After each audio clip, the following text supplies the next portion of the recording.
নাটক না করলেও চলবে। আপনি এখন আসুন। নাটক আমি করছি না বাচ্চা, নিজের জীবন বিপন্ন করে তুমি যদি ওই গুন্ডাগুলোর হাত থেকে আমাকে না বাঁচাতে, এতক্ষণে হয়তো আপনার ইজ্জত চলে যেত। আরে আরে তাতে কি যায় আসে? আপনার ইজ্জত বলে কিছু আছে আপনার যে চলে যাবে? নেই বলতে চাও? না না নেই।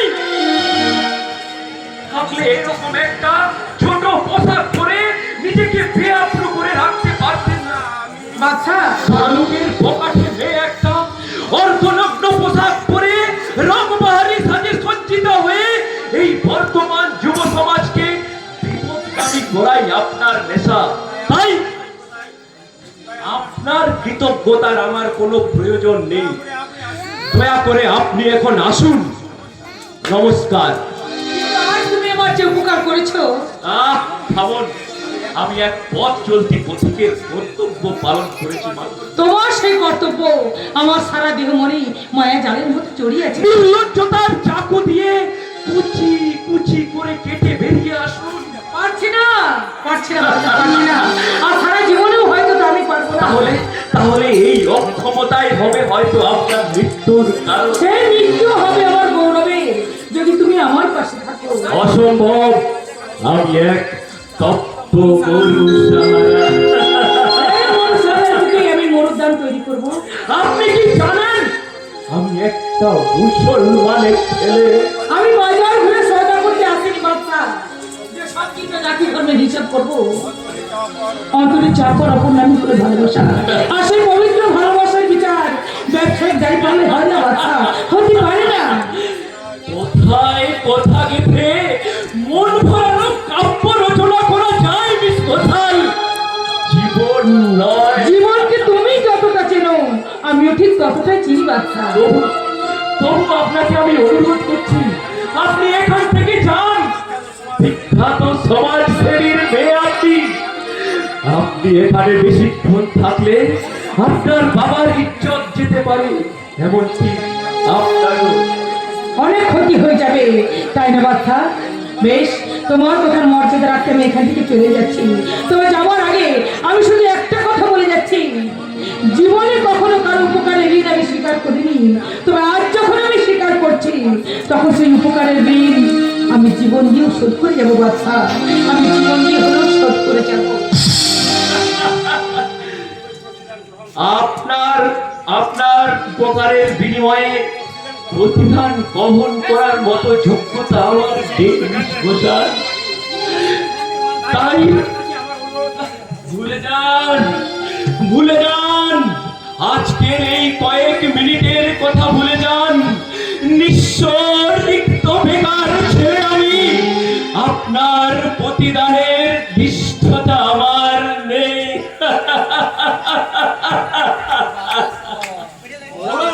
নিচে দাঁড়িয়ে কার সঙ্গে কথা বলছি? নিজের নসিবের সঙ্গে ভাইজান। অনেকক্ষণ ফিরেছি ভাইজান, এই বাড়িতে তোমার জন্য বসে থেকে দূর পাড়া আমি তো এখন এই সময় ওই ফ্যাক্টরিতেই থাকি। কোথাও কোনো আশার আলো পেলি? আরে আশার আলো নয় ভাইজান, আশার আলো নয়, আশার সূর্যটাকে পুরো হাতের মুঠোয় পেয়ে গেছি। কোথায় কি চাকরি পেয়েছি? হোটেল উর্বশীতে বিখ্যাত সমাজসেবী ওই দেবদত্ত ঘোষালের কোথায় আমায় চাকরি দেবে মিস্টার দিদি সাহেব। আমি তোকে খেটে খাবো, তবু ওই শয়তান দিদি সাহেবের কাছে তোকে আমি চাকরি করতে দেবো না। কেন দেবে না ভাইজান? আর তুমি দিদি সাহেবকে শয়তানি বলছো কেন? তাকে তুমি চেনো না, জানো না? জানি শয়তানটাকে আমি খুব ভালোভাবে চিনি। ওই শয়তানই আমাদের বাবাকে কি বলছো? ভাবলে কেন? ভাইজান বলো, আমাদের বাবাকে না মানে ও কিছু আমি মুক্ত সূক্ষ্ম মানুষ তো, তাই কখন কি বলে ফেলেছি।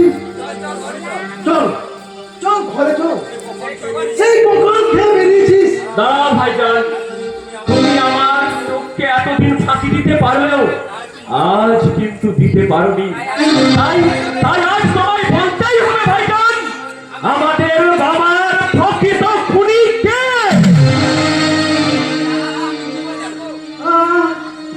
আমি কি করে জানবো? তুই বিশ্বাস কর ভাই, আমি কিচ্ছু জানি না। জানো ভাইজান, জানো, তুমি সব জানো, শুধু মিথ্যার কুয়াশা সৃষ্টি করে আমার কাছ থেকে গোপন রাখতে চাইছো। যে চলে গেছে তাকে তো আর ফিরে পাবো না। শুধু আত্মসের মসজিদ হয়ে আমি তোকে হারাতে চাইনি ভাই, আমি তোকে হারাতে চাই।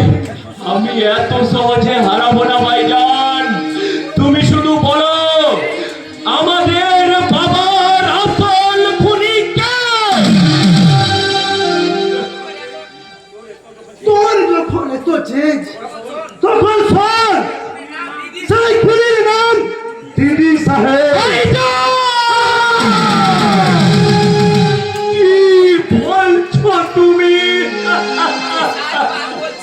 7 বার বলছি ভাই, ওই বাবা ওই হোটেলে চাকরি করতো, কি কারণে জানি না।